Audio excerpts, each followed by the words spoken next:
ಹೆಂಗೋ ಕಾಲೇಜ್ ಎಲ್ಲ ನಡ ಮಡಿಗೆ ಒಂದು ವರ್ಷ ಗಂಟೆ ಎಣ್ಣೆ ಪಾಪ ತೀರ್ಸಿದ್ರು. ಮತ್ತೆ ಎರಡನೇ ಸರಿ ಮೀಟಿಂಗ್ ಕರೆದವ್ರೆ, ಅಧ್ಯಕ್ಷರೆಲ್ಲ ಸೇರೋರೆ, ಹಿಂಗೆ ಸದಸ್ಯರುಗಳೆಲ್ಲ ಸಂಘದಲ್ಲಿ ಸಾಲ ತಗೊಂಡ್ರೆ ನೋಡ್ರಪ್ಪ ಹೋದ್ಸರಿ 10,000 ಕೊಟ್ಟಿದ್ವಲ್ಲ ಅದ್ರಲ್ಲಿ ಮಾದೇವಿ ಒಬ್ಳೆ ಚೆನ್ನಾಗಿ ಕಟ್ಟರೋಳು, ಅದಕ್ಕೆ ಅವಳಿಗೆ ನಾವು ಖುಷಿಯಾಗಿ 20,000 ಕೊಡ್ತೇವೆ, ಇವತ್ತು ತಕೊ ಮಾದೇವಿ ಅಂದ್ರು. ಮಾದೇವಿ ಏನ್ ಅನ್ಕೊಂಡಿದ್ದೇವ, ಹೋದ್ಸರಿ 10,000 ತಗೊಂಡು ನನ್ ಗಂಡ ಮುಂಡೆ ಮಗ ಕಟ್ತಂತ ತಿಳ್ಕೊಂಡ್ರ. ಅದ್ನೇ ವಾಲೆ ಜುಂಜಿ ಎಲ್ಲ ನಡ ಮಾಡಕ್ ನಾನು ಕಟ್ತೀರ್ಸಿನಿ. ನಿಮ್ 20,000 ಬೇಡ, ನಿಮ್ 20 ರೂಪಾಯಿನೂ ಬೇಡ, ನನ್ನ ಕೈ ಮುಗಿದು ಬಂದ್ಬಿಟ್ರು. ಮೀಟಿಂಗ್ ಮುಗಿಸ್ಕೊಂಡು ಅಧ್ಯಕ್ಷ ಹಿಂಗ್ ಬಂದಿದ್ರು, ಗಂಡ ಹಿಂಗ್ ಸಿಕ್ಬಿಟ್ಟ ಮಾದೇವಣ್ಣ, ಅಣ್ಣ ಏನಣ್ಣ ಎಲ್ಲ ನಮಗ್ ಬೇಕು ಸಾಲವನ್ನ ಕಿತ್ತಾಡ್ತವ್ರೆ, ನಿನ್ನ ಹೆಂಡತಿಗೆ ಚೆನ್ನಾಗ್ ಕಟ್ಟೋಳೆ ಅಂತ ನಾವೇ ಕೊಡ್ತೀವಿ ಅಂದ್ರು ಬೇಡ ಅಂತಲ್ಲ ನಾನು. ಅದಕ್ಕ ಅಣ್ಣ ಅಂದಾಗ ಬೇಡ ಅನ್ನಕ, ಅಯ್ಯೋ ದುಡ್ಡು ಬೇಕಾಗಿತ್ತು ಕಣಕ್ಕ, ಸ್ವಲ್ಪ 5 ನಿಮಿಷ ಬರ್ತೀನಿ ಅಂದ್ಬಿಟ್ಟು ಹೊಡ್ಕೊಂಡ. ಪಾತ್ರ ಉಳಿದ ಕುಂತಿದ್ದ ಅಲ್ಲಿಂದ ಹೊಟ್ಟೆ ಸಿಗದ ಬಾಳೆ ಊಟಕ್ಕೆ ಹಾಕೊಡೊಂದ. ಎದ್ ಬಂದು ಬೇಳೆ ಸಾರು ಮಾಡಿದ್ಲು, ಅನ್ನ ಹಾಕೊಟ್ಟವಳೆ, ಅನ್ನ ಸಾಂಬಾರು ಏನೊಂದು ತುತ್ತು ಕಲಸಿ ಬಾಯೊಳಗಡೆಗೆ ಇಟ್ಬಿಟ್ಟು ಆಹಾರ ಯಾರು ಚಿನ್ನ ಸಾಂಬಾರು ಮಾಡಿದ್ ಇವತ್ತು ಅಂತ. ನಾನೇ ಕಂಡ್ರಿ ಯಾಕೆ ಚೆನ್ನಾಗಿಲ್ವಾ, ಏನ್ ಅಮೃತ ಇದ್ದಂಗದಲ್ಲಿ ಇವತ್ತು ಸಾಂಬಾರು ಅಂತಂದ. ಈ ನಾಟಕ ಎಲ್ಲ ಬೇಡ, 3 ದಿನ ಮಾಡಿದ್ರೆ ಸಾರನ್ನ ಬೇಯಿಸಿ ಮಡಗಿವ್ನಿ. ನೆನ್ನೆ ಅಮೃತ ಆಗಿಲ್ಲ, ಇವತ್ತು ಬೆಳಿಗ್ಗೆ ಅಮೃತ ಆಗಿಲ್ಲ, ಈಗ ಮಧ್ಯಾಹ್ನಕ್ಕೆ ಬೇರೆ ಅಮೃತ ಆಗ್ಬಿಡ್ತಾ. ಬಾಯಿ ಮುಚ್ಕೊಂಡು ಊಟ ಮಾಡ್ಕೊಂಡು ಮೇಲೆ ಕೆದಳು ನಾಟಕ ಆಡ್ಬೇಡ ಅಂದ್ರು. ಬಡ್ಸ್ಬಿಟ್ಟು ಹೋಯ್ತಿಲ್ಲಲ್ಲ, ನಿಂತ್ಕೊ ಇಲ್ಲಿ, ಏನ್ರಿ ಈ ಸೀರೆ ಯಾವಾಗ ತಗೊಂಡೆ ಇಷ್ಟೊಂದು ಚೆನ್ನಾಗದಲ್ಲ ಅಂತಾನೆ. ಇದಪ್ಪ ಹೋದ ವರ್ಷ ಹಬ್ಬಕ್ಕೆ ಏನ್ ತಂದ್ಕೊಟ್ಟಿದ್ದಲ್ಲ ಎಲ್ಲ ಉಜ್ಜಿ ಅರ್ಧೋಗದೆ ಕಂಡ್ಬಿಡೋದು. ಏನ್ ತಟ್ಟೆನ ಪಕ್ಕಕ್ಕೆ ಇಟ್ಬಿಟ್ಟು ಗುಳೋ ಅಂತ ಅಳಕ್ಷನ್ ಮಾಡ್ಬಿಟ್ಟ. ಯಾಕ ನಿನ್ ಮುಖ ನೋಡಿದ್ರೆ ಬಾಳ ಹೊಟ್ಟೆ ಉರಿಸಿದ ಕಡೆ, ನಿಮ್ಮ ಅಪ್ಪ ಮದ್ವೆ ಮಾಡಿ 20 ವರ್ಷದ ಹಿಂದೆ ನಿನ್ನ ನನ್ನ ಮನೆಗೆ ಕಳಿಸುವಾಗ ಹೆಂಗ್ ಕಳಿಸಿದ್ದ, ಏನ್ ಗುಂಡುಕ್ಕೂ ಬೆಳಗುವೆ ಬ್ರಹ್ಮಗಂಟು ಗೀತಾ ಇದೆಯಲ್ಲ ಗೊತ್ತಾ, ಬ್ರಹ್ಮಗಂಟು ಧಾರಾವಾಹಿ ಗೀತಾ ಇದೆಯಲ್ಲ, ಗೀತಲ್ಲ ಚಿನ್ನ ಗುಂಡುಕ್ಕೂ ಬೆಳಗುವೆ. ಈ ಪಾಪಿ ಈ ಬಡವನ ಮದ್ವೆ ಆಗ್ಬಿಟ್ಟು ಕಂಡವ್ರ ಕೂಲಿಗೆ ಹೋಯ್ತಿದ್ದಿ, ಚೀಚ ಮಾಡ್ತಿದ್ದಿ, ನೋಡಿದ್ರೆ ಹೊಟ್ಟೆ ಎಲ್ಲ ಉರಿತದ ಕಣೆ. ಅದಕ್ಕೆ ನಾನು ಹೆಂಡತಿ ಕೆಲಸಕ್ಕೆ ಹೋಗ್ಬಾರ್ದು ಅಂತ ಒಂದು ತೀರ್ಮಾನ ಮಾಡ್ಬಿಟ್ಟಿದ್ದೆ. ಪಕ್ಕದೂರಲ್ಲಿ ಹೋಗಿ ಒಂದು ದಸರಾ ನೋಡ್ಕೊಂಡ್ಬಿಟ್ಟಿದ್ದೆ. 40,000 ವ್ಯಾಪಾರ ಆಗದೆ, ಒಂದು ಹೊತ್ತಿಗೆ 10 ಲೀಟರ್ ಹಾಲು ಕೊಟ್ಟದಂತೆ. 20,000 ಅವ್ರು ಅಡ್ಜಸ್ಟ್ ಮಾಡಿ 20,000 ತಗೊಳ್ಳಿ. ಏನ್ ಮಾಡೋದು ಅಂತ ಏನ್ ಮಾಡೋದು ತಕೊಳ್ಳಿ ಅಂತ ಕೇಳ್ತಿರೋದು. ಇವಳ್ಗ ಧೈರ್ಯ ಅಲ್ಲಿ ಯೋಚನೆ ಮಾಡ್ಬಿಟ್ಲು ಒಂದೇ ಸರಿಗೆ, ಅಲ್ಲ ಅಲ್ಲಿ 20 ಕೊಡ್ತೀನಿ ಅಂದ್ರು, ಇವನ್ ಬೇರೆ ಹಸ ಗೊತ್ತದೆ ಇವತ್ತು ಲಕ್ಷ್ಮಿ ಅಂತಾನೆ. ಏನ್ ಮಾಡೋದು, ತಂದ್ಕೊಟ್ರೆ ಬೇರೆ ಕಟ್ಟಲ್ವಲ್ಲ ಇವನು ಅಂತ ಯೋಚನೆ. ತಗೊಳ್ಳಬೇಡ ಏನ್ ಸಂಜೆ ಗಂಟೆ ಯೋಚನೆ ಮಾಡೋ ಒಂದು ತೀರ್ಮಾನಕ್ಕೆ ಬಂದೇ ಬಿಡ್ಲು. ರೀ ಅಲ್ಲೋ ಏನೇ ನೋಡು, ಹಂಗೆಲ್ಲ ಆದ್ರೆ ಆಗಲ್ಲ, ನೀನ್ ಚೆನ್ನಾಗಿ ಕಟ್ತೀನಿ ಅಂದ್ರೆ ತಂದು ಕೊಡ್ತೀನಿ ನೋಡು, ಸಂಘದಲ್ಲಿ ಕೊಟ್ರ ಅಂತ ಹೇಳಿದ್ಲು. ಬಂದು ರೂಟ್ಗೆ ಅಂತ ಗೊತ್ತಾಗೈತೆ, ಅಯ್ಯೋ ಚಿನ್ನ ನಿನ್ಗಿಂತ ಹೆಚ್ಚೇನೆ ನೋಡಿ ಈ ಸರಿ ಕಟ್ಟಾದ್ರೆ ಅಂದ. ಇವ್ರು ಮಾತಾ ನಂಬ್ಕೊಂಡು ಹೋಗ್ಬಿಟ್ಟು ಇನ್ನೇನ್ ತಡ ತಂದ್ಬಿಡ್ಬೇಕ ಅಂದ. ಓದ್ಲು ತರಕ್ಕೆ ದುಡ್ಡು ರೆಡಿ ಇತ್ತಲ್ಲ, ಸೈನ್ ಹಾಕ್ಸ್ಕೊಂಡು ಕೊಟ್ಬಿಟ್ಟು 20,000 ಏನ್ ಹಿಡ್ಕ ಬತ್ತಾಳೆ, ಹಿಡ್ಕೊಂಡ್ ಬತ್ತಾಳೆ. ಆ ಕಡೆ ದುಡ್ಡ ಮನೆಯಿಂದ ನೋಡ್ಕೊಂಡು ಇಲ್ಲೇ ನಿಂತ್ಕೊಂಡು ನೋಡ್ಕೊಂಡು ಇವ್ನು ಆಡ್ತಾನೆ ಈ ಕಡೆ ಬಂದೆ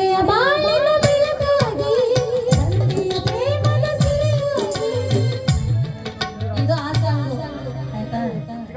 ಇವನೇನಂತ ನಿಂಗೆ ದುಡ್ಡು ನೋಡ್ಬಿಟ್ಟು ನೋಡಿ,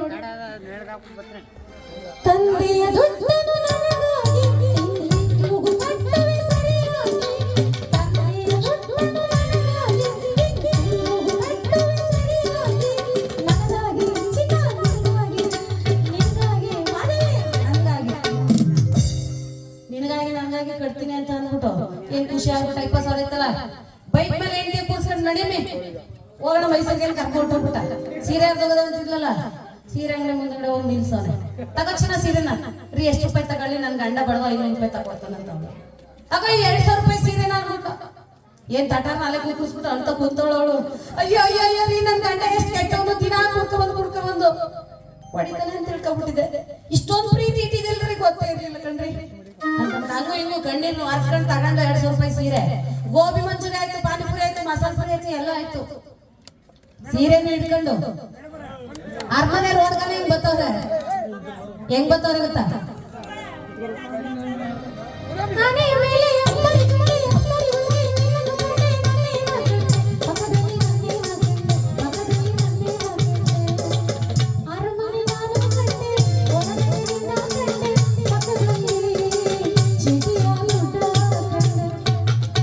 ಚೀಟಿ ದುಡ್ಡಿದ್ದಲ್ಲ ಅದಕ್ಕೆ ಇವೆಲ್ಲ ತಗೊಂಡಾಯ್ತು. ಬಂದ್ರು ಮನೆಗೆ ಇನ್ನು 17,000 ಮಿಕ್ಕಿತ್ತು. 20,000ದಲ್ಲಿ ಸೀರೆ ಗೋಬಿ ಮಂಚೂರಿ ಎಲ್ಲ ತೀರೋಗಿ 17,000 ಮಿಕ್ಕಿತ್ತು. ಕೊಡಿಲ್ಲ ಸೈಡ್ ಕೊಡ್ತೀನಿ ತಿಸ್ಕೊ ಹೊಂಟದ.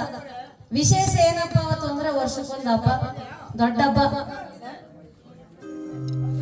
ಯುಗ ಯುಗಾದಿ ಕಳೆದರು ಯುಗಾದಿ ಮರಳಿ ಬರುತ್ತಿದೆ, ಯುಗ ಯುಗಾದಿ ಕಳೆದರು ಯುಗಾದಿ ಮರಳಿ ಬರುತ್ತಿದೆ, ಹೊಸ ವರ್ಷಕ್ಕೆ ಹೊಸ ಹರುಷಕ್ಕೆ ಹೊಸ ಹೊಸದು ತರುತ್ತಿದೆ. ಯುಗಾದಿ ಹಬ್ಬಕ್ಕೆ ಏನ್ ಸ್ಪೆಷಲ್, ಏನ್ ವಿಶೇಷ ಯುಗಾದಿ ಹಬ್ಬಕ್ಕೆ? ಇವ್ರಿಗೆಲ್ಲ ಒಪ್ಪಿಟ್ಟು, ನಿಮ್ಗೆ ಯುಗಾದಿ ಹಬ್ಬಕ್ಕೆ ವಾ ಗೊತ್ತಿಲ್ವಾ? ಗೊತ್ತಿಲ್ವಾ? ಇವ್ರಿಗೂ ಒಪ್ಪಿಟ್ಟೆ. ಇವ್ರನ್ನ ಮನೆ ಒಳಗಡೆ ತಡ್ತೀವಿ ನಾವು ಎಲ್ಲ ಸೇರ್ಕೊಂಡು ಒಪ್ಪಿಟ್ಟು, ಇವರೆಲ್ಲ ಹೊರಗಡೆ ಮನೆಯಿಂದ ಆ ಕಡೆ ತಡ್ತಾರೆ ಅಷ್ಟೇ. ಹೌದು ತಾನೇ? ಇಸ್ಬಿಟ್ಟು ಹೋಯ್ತಿನಲ್ಲ ಎಲ್ಲ ಒಂದು ತೋಟದೊಳಗಡೆ ಸೇರ್ಕೊಂಡು ಕೂತಿದ್ರು. ಹೊಸ ಬೇರೆ ತರ್ತೀನಿ ಅಂತ ಹೇಳ್ಬಿಟ್ಟಿನಿ. 17,000ಕ್ಕೆ ಯಾವ ಹೊಸ ಬರೋದು?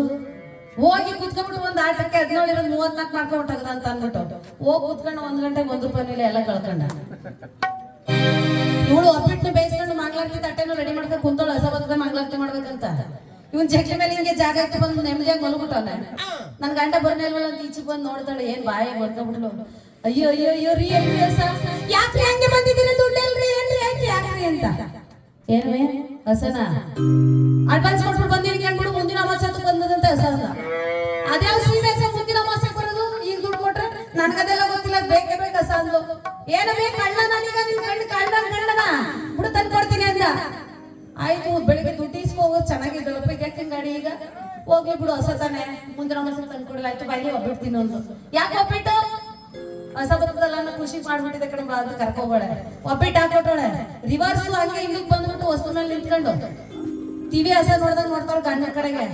ಎತ್ತಗೂ ದುಡ್ಡಿಲ್ಲ, ಯಾಕೆ ಹಸ ತಂದಿಲ್ವಲ್ಲ ಅನ್ನೋ ಕೋಪಕ್ಕೆ ಕತ್ತೆ ತೆಂಟಿ ಮುಖವನ್ನು ನೋಡ್ದ. ಅವನು ಅಲ್ಲಿಂದಲೇ ಹೇಳ್ತಾನೆ ನೋಡಕ್ಕಂತೆ, ನೀ ಹಿಂಗ ನೋಡಬೇಡ ನನ್ನ, ನೀ ಹಿಂಗ ನೋಡಬೇಡ ನನ್ನ, ನೀ ಹಿಂಗ ನೋಡಿದರೆ ನನ್ನ ತಿರುಗಿ ನಾ ಹಿಂಗೆ ನೋಡಿದೆ. ನೀನ್ ಹಿಂಗ್ ನೋಡ್ಬೇಡ ಕಣೆ, ಯಾಕೋ ಭಯ ಆಯ್ತದೆ ಅಂದ. ನನ್ನೇನಪ್ಪ ನೋಡಿ ಮೊದ್ಲು ಕ್ಯಾಲೆಂಡರ್ ಕಡೆ ನೋಡೋದು. ಏನಾಗಿದೆ ಕ್ಯಾಲೆಂಡರ್ಗೆ?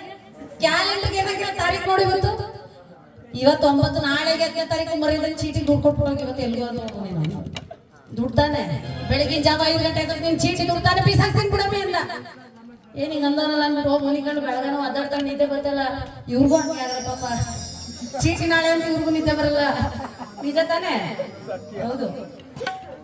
5 ಗಂಟೆಗೆ ಅಂದಿದ್ದಲ್ಲಿ ಯಾವ್ದಕ್ಕೂ ಇಲ್ಲ, 4 ಗಂಟೆ ರಾತ್ರಿಗೆ ಹೆಚ್ಚಾಗ್ಬಿಟ್ಟು ಬಂದು ರೂಮ್ ಒಳಗೆ ನೋಡ್ತಾಳೆ. 3 ಗಂಟೆಗೆ ಇಲ್ಲ ಪರಾರಿ. ಎಲ್ಲ ಸಂಘದಲ್ಲಿಲ್ಲ ಬಂದು 8 ಗಂಟೆ ಆಯ್ತು, 9 ಗಂಟೆ ಆಯ್ತು, 10 ಗಂಟೆಗೆ ಸರಿ ಕರೀತಾರ. ಮಾತಾಡ್ಕ ಗೊತ್ತಿಲ್ಲ ಚೀಟಿ ಬಂತು ಅಂತ ಇದ್ಯಾಕೆ ಇಲ್ಲಿ ಕೂತಿದೆ, ಬಂದ್ಬಿಡು ನಡಿ ಕಟ್ಪ ಬರೋ ನಡಿ ಅಂತ. ಅವಳು ತಲೆ ಮೇಲೆ ಕೈ ಹೊತ್ತು ಕೂತವಳೆ ಮನೆ ಮುಂದೆ. ಅಲ್ಲಿಂದ ಹೇಳ್ತಾಳೆ ಅವಳು, ಚೀಟಿ ಅಂತೂ ತಪ್ಪೇನಿಲ್ಲ ಅಂತ ಎಲ್ಲ ಹೇಳ್ತಾರಲ್ಲ, ಚೀಟಿ ಅಂತೂ ತಪ್ಪೇನಿಲ್ಲ ಅಂತ ಎಲ್ಲ ಹೇಳ್ತಾರಲ್ಲ. ಆ ಕಡೆ ನದಿ ರಮೇ ಮಾದೇವಿ ನಾನು ಬೆಳಿಗ್ಗೆ ನೋಡ್ತೇನೆ. ಹೇಳಿದ್ದೆ ಹಂಗಲ್ಲ, ಯಾರ ಮಾತ ಕೇಳಿ ಚೀಟಿ ಹತ್ತಿದೆ, ನನ್ನ ಗಂಡನ ಮಾತ ಕೇಳಿ ಚೀಟಿ ಮಾಡಿದೆ. ಅವ್ನ ಯಾಕುಟ್ಟೋಗ ಕಟ್ಟೋದಿಲ್ಲ, ಇವ್ರು ಮಾತಾಡೋದು ಬಿಡೋದಿಲ್ಲ. ಅವ್ನ ಯಾಕುಟ್ಟೋಗ ಕಟ್ಟಲ್ಲ, ಇವ್ರು ನೋಡ್ರು ಬಿಡಲ್ಲ ಅಂತ ಅವಳು ಮನೆ ತಗ ಹೇಳ್ತವಳೆ. ಈ ಚೀಟಿ ಸಾವಸನ ಬೇಡ, ಹೇಳ್ತೀನಿ ಬೇಡ, ಮನೇಲಿ ಬೇಡ ಅಂದ್ಬಿಟ್ಟು ಹತ್ಕೊಂಡು ಹೋಗಿ ಮರದ ಹತ್ರ ಕೂತ್ಕೊಂಡು ಅಲ್ಲೇ ಹೇಳ್ತವಲ್ಲ ಅವ್ನ ಮನೆಯಿಂದ ಆಚೆ. ಯಾರಿಗೆ ಬೇಕು ಈ ಲೋಕ, ಯಾರಿಗೆ ಬೇಕು ಈ ಲೋಕ, ಸಂಗಲಿ ದುಡ್ಡ ತಕ್ಕಬೇಕ, ತಿಂಗಳು ದುಡ್ಡ ತಕ್ಕಬೇಕ, ಯಾರಿಗೆ ಬೇಕು ಚೀಟಿ ಲೋಕ. ಯಾರು ಬೇಕು ಈ ಚೀಟಿ ಲೋಕ ಅಂದ್ಬಿಟ್ಟ. ಎಲ್ರು ಬಂದು ಕೇಳಿದ್ರೆ, ಅಣ್ಣ ಮಾದೇವಣ್ಣ ಅಷ್ಟು ಆತ ಮನೆ ಕಟ್ಸ್ಬಿಟ್ಟು ಯಾಕಣ್ಣ ಬೀದಿಲಿ ಬಂದು ಮಲಗ್ಬಿಟ್ಟಿದ್ದೀರಣ್ಣ, ಏನಾಯ್ತು ಅಂತ ತೊಂದ್ರೆ ನಿನಗೆ ಅಂತ. ಅವ್ರಿಗೆಲ್ಲ ಕೊನೆದಾಗ ಒಂದು ಮಾತು ಹೇಳ್ತಾವ, ನಾನೊಂದು ತೀರ ನಮ್ಮೊಂದು ತೀರ, ನಾನೊಂದು ತೀರ ನಮ್ಮೊಂದು ತೀರ, ಚೀಟಿ ದುಡ್ಡೇ ಭಾರ, ಚೀಟಿ ದುಡ್ಡೇ ಭಾರ.